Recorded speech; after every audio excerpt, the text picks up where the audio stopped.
Today is Tuesday, September the 17th. Going to make this quick because not really a lot happened today until about 3:15 when things started to pop. Market volume was what we expected in the Dow, what we expect rather, which is just below average volume. NASDAQ was at relative volume and S&P was darn close to it.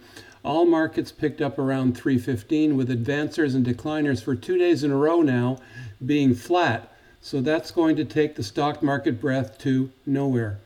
We are really getting congested now up in the overbought area, and there's really only one way for this to go, I'm thinking, and it's down into this neutral area here. Now, we do have the Fed meeting tomorrow and their big announcement on Thursday.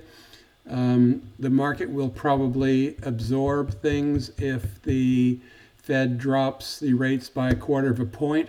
However, if they keep things as they are now and don't drop 1/4 point, then I'm pretty sure that we'll be heading lower, and that's why I am on the sidelines with mostly stocks. So looking at our 6 stocks today, I thought that the S&P was going to be down today, and it started that way, and it ended up slightly up 1/4%. Apple, thought that we'd be flat and then move up. We did move up. Caterpillar, expected more downward motion. In the future, I think they're going to pop up, but I think it's going to continue to come down, maybe test a flat cloud, maybe test a 38.2% value. The big winner today was gold.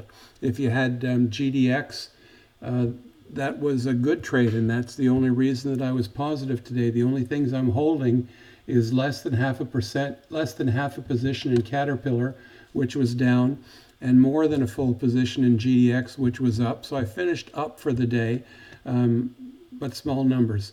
Whirlpool had a really big day today. Now, I got out of Whirlpool yesterday, but it was up $3.43 today, and now it's popped over that trend line, which had been, this is the upper trend line, which was resistance yesterday, and now we're up, and we have matched this high for the 1, 2, 3, 4th time in the last 5 days, but unable to break it. So break over 152.50 will be pretty significant for Whirlpool, and it could be going higher, and I may kick myself for having sold it.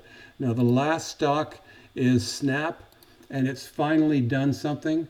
So it's broken out of this bull flag, although it came close to not being a bull flag anymore because it almost came down to where it started, right, with the flagpole. So the flag almost touched the ground, but now it's out of the cloud. If you want to buy Snap, go ahead. It looks like it's going to go higher. I'm not in the mood to buy anything right now, as I've said before. So that's a pretty quick summary. Expect tomorrow to be a nothing kind of day because the Fed is starting their meeting.